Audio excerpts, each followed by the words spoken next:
Eu quero convidar você para ler comigo, acompanhar aí na sua Bíblia, na carta de Paulo aos Efésios, capítulo 1, versos 15 ao 19.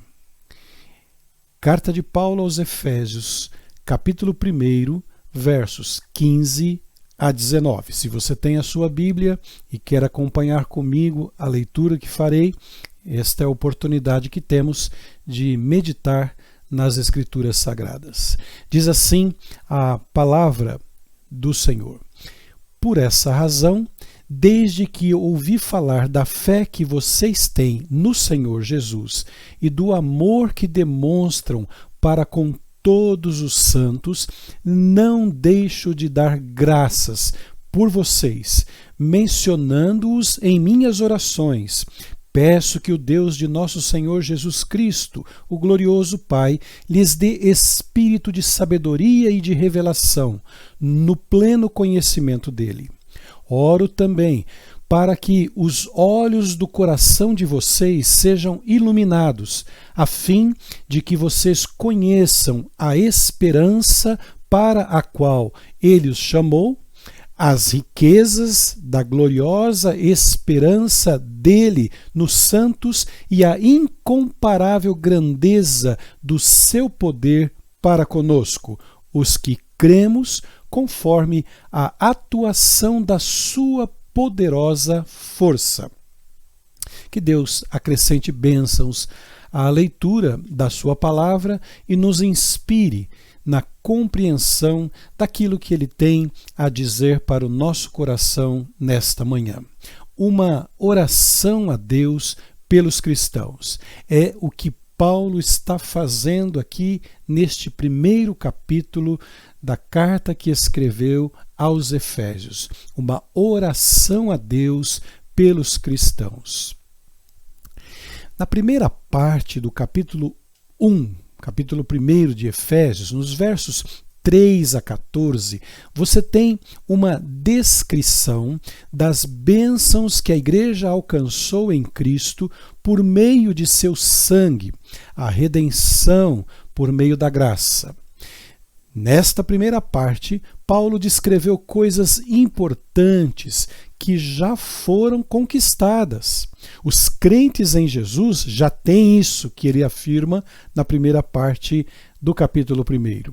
E a partir dos versos 15 ao 23, você tem uma oração de Paulo pelos cristãos, em que ele faz duas coisas.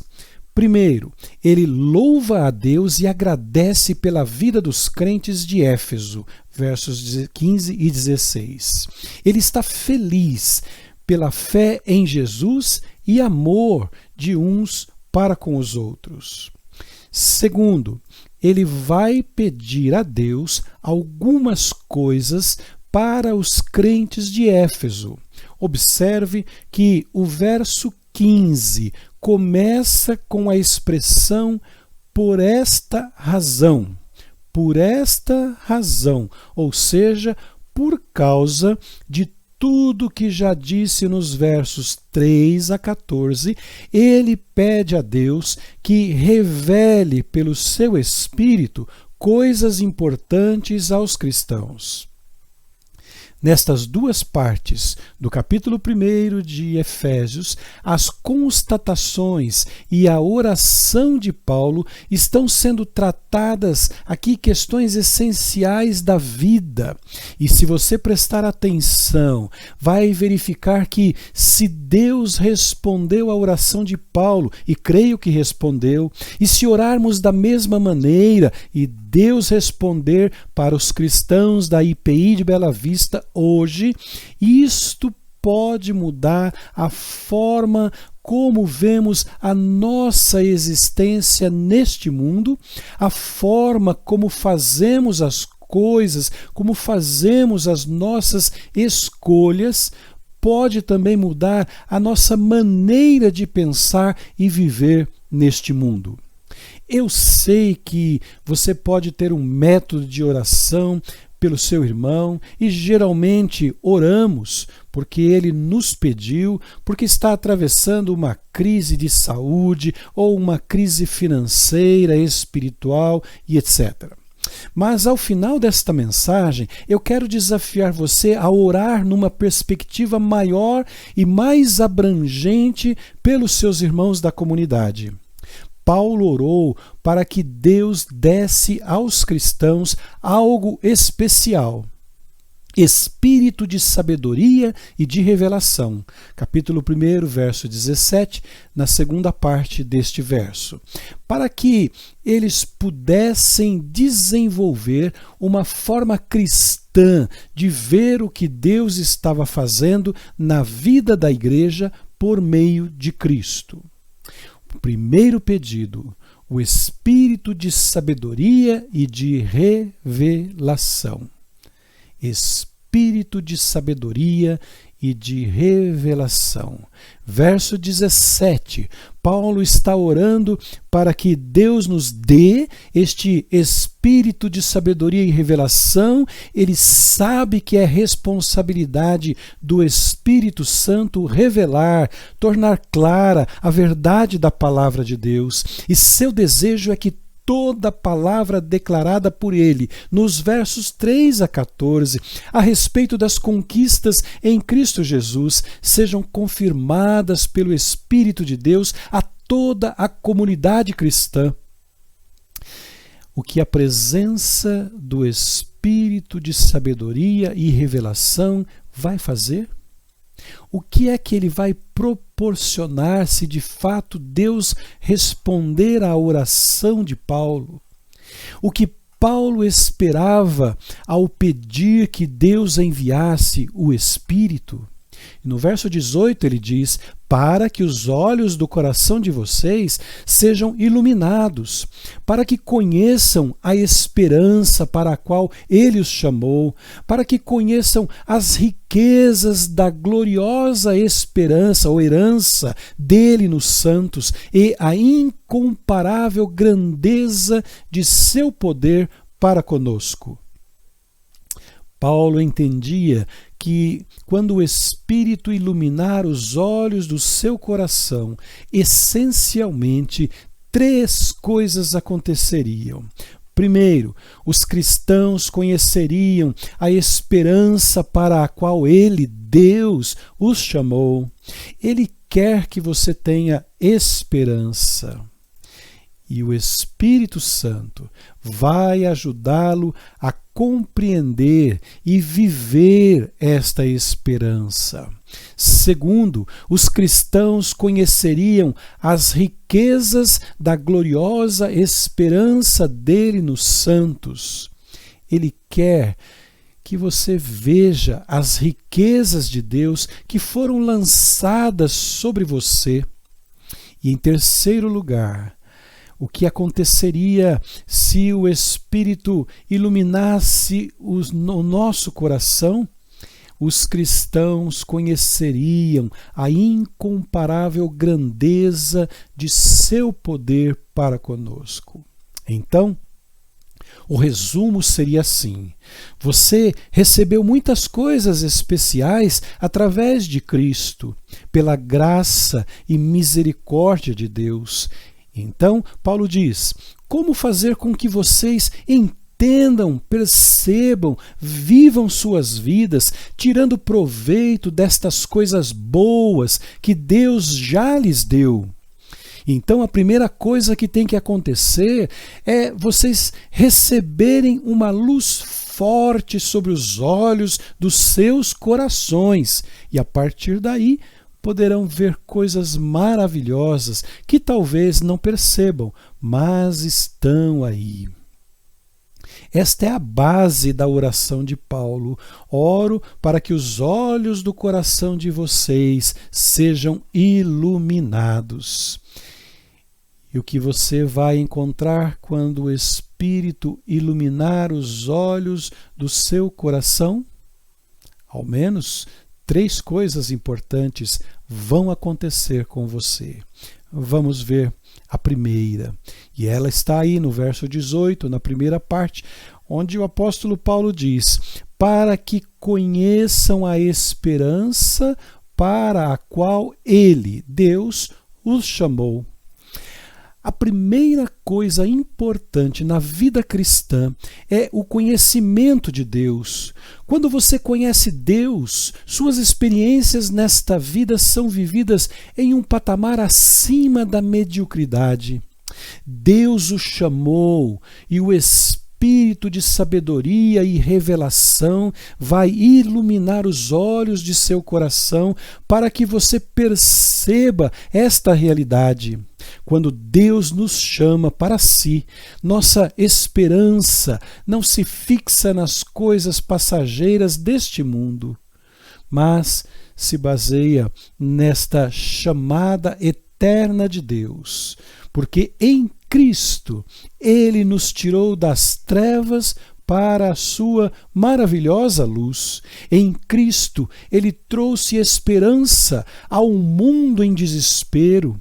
A esperança é parte indispensável da vida cristã. Se conhecemos a Deus e temos uma experiência real com Cristo, que conquistou todas as bênçãos espirituais descritas na primeira parte do capítulo 1, e não são poucas, então temos uma esperança futura. Olhe para o mundo ao redor. Quantas pessoas vivendo sem esperança desconhecem esta esperança em Deus? Quantos estão correndo atrás de ofertas vazias, superficiais, falsas esperanças? E Paulo diz aos cristãos: vocês são privilegiados, porque Deus os chamou e encheu seus corações da verdadeira esperança nele. Deus diz a cada um de nós nesta manhã: o meu desejo é que vocês tenham os olhos do coração iluminados para conhecerem e viverem com esperança neste mundo. Portanto, nenhum cristão pode alegar falta de esperança. Ao contrário, ele deve ser um reflexo desta esperança e orar pelo seu próximo da mesma forma que Paulo orou. Ele está ciente de que esta esperança está aí e pode ser desfrutada. Mas, se você não a encontrou, Paulo ora para que Deus ilumine os olhos do seu coração. Aconteça o que acontecer, tempestades virão, o céu se tornará cinzento às vezes, mas aquele que conhece Deus e experimentou o que Cristo conquistou na cruz, jamais perde a esperança. Antes de nos convertermos a Jesus, não tínhamos esta esperança. Diz a palavra do Senhor que naquele tempo, antes de conhecermos a Cristo, estávamos sem Cristo, separados da comunidade de Israel e estranhos às alianças da promessa, não tendo esperança e sem Deus no mundo. Capítulo 2, verso 12 da mesma carta que lemos. Mas agora nossa esperança está no Senhor Jesus, que prometeu que sua vida será a nossa vida e que o seu lar celestial será o nosso lar celestial. A segunda coisa que Paulo acrescenta quando ele ora para que a luz do Espírito venha iluminar o nosso coração, ainda está lá no verso 18, quando ele diz assim: para que conheçam as riquezas da gloriosa herança dele nos santos. Paulo não está tratando de riquezas terrenas. Ele se refere a uma riqueza e a uma herança espirituais concedidas por Deus, conquistadas por Cristo para nós lá na sua morte e ressurreição. Poderíamos dizer que os cristãos são as pessoas mais ricas da face da terra. Deus despejou abundantemente bênçãos, misericórdia, graça, riqueza sobre os seus filhos, sobre a sua igreja. E eu não tenho tempo de fazer isso agora, mas leia os primeiros 14 versos do capítulo 1 de Efésios, uma lista de bênçãos sobre a sua vida, conquistadas por Cristo Jesus. E Paulo está orando pelos cristãos, pedindo para que os olhos do coração sejam iluminados, para que percebam, para que nós possamos perceber o quanto somos ricos em Cristo Jesus. Alguns pregadores olham para esta expressão como sendo a herança que nós recebemos ou receberemos nos céus.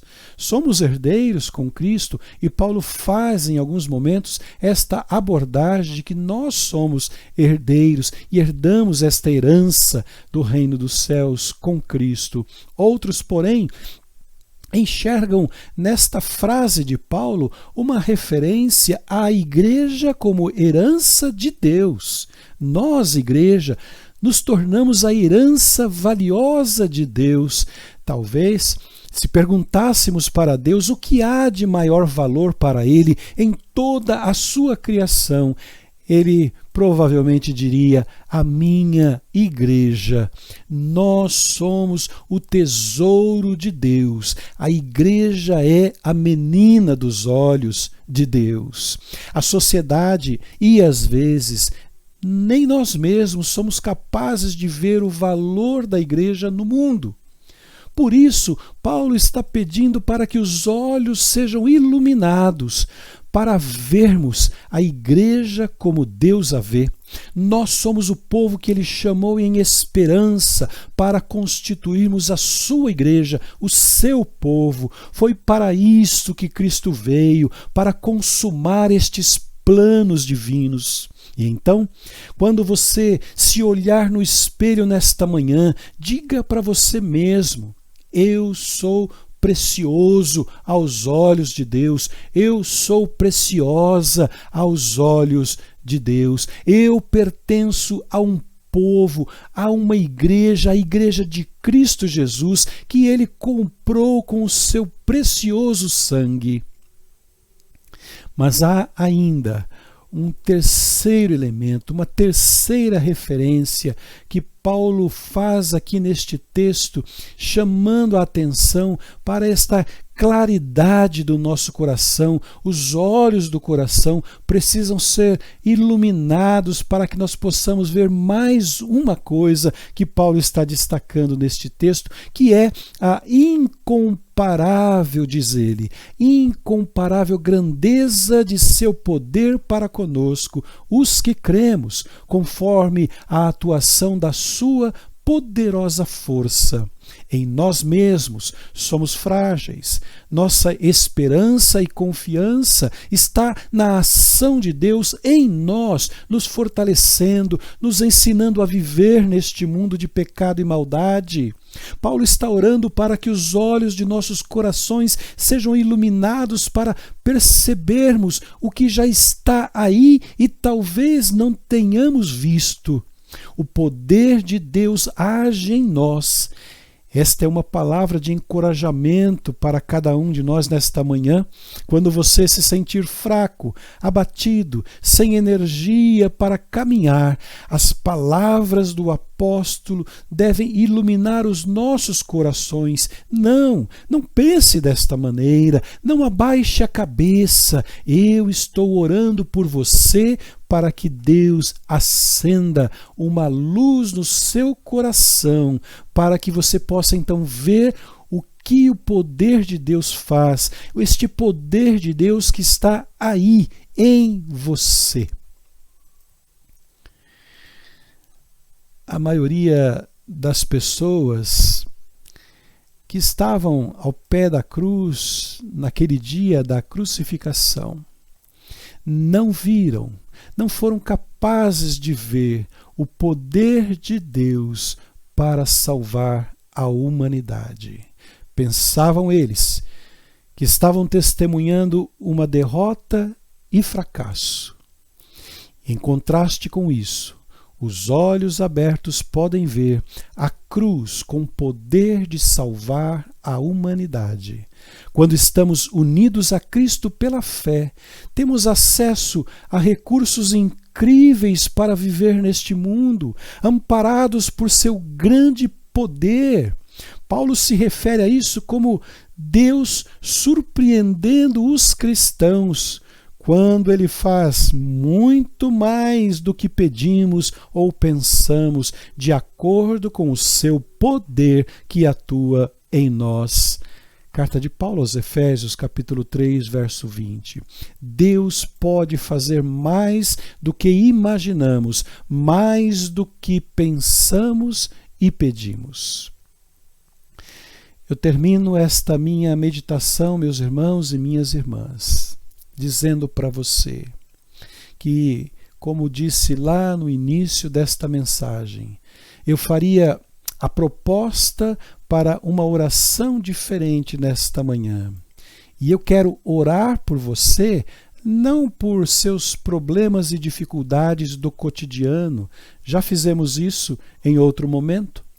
Eu quero orar a oração de Paulo, para que Deus ilumine os olhos dos nossos corações, para que possamos conhecê-lo melhor e a esperança que podemos ter nele ser reconhecida lá no íntimo do nosso coração, mas que também para que também possamos perceber e fazer uso desta riqueza, desta herança espiritual que recebemos em Cristo, e para não vivermos a nossa própria fragilidade, mas para experimentarmos o poder de Deus que atua em nós. Sabe por que é importante a nossa compreensão destes valores que Paulo reforça em sua oração? Porque ao entendermos estes pontos, poderemos tomar decisões por uma vida diferente, revermos alguns conceitos e valores, mudarmos algumas ações e comportamentos e desfrutarmos das infinitas bênçãos espirituais conquistadas por Cristo Jesus para nós, para cada um de nós. Você tem usufruído das riquezas que você tem em Cristo Jesus? Você compreende o valor que você tem para Deus? Que esta palavra do Senhor venha diretamente não à sua mente, não apenas ao seu coração, mas que ela acenda uma luz lá nos olhos do seu coração, conforme disse Paulo, para que o seu íntimo, para que lá no mais profundo do teu ser você possa desejar, querer este poder de Deus em sua vida, desejar pertencer a esta igreja, corpo de Cristo Jesus, e que Ele o abençoe, que Ele a abençoe nesta manhã com esta palavra do Senhor. Amém.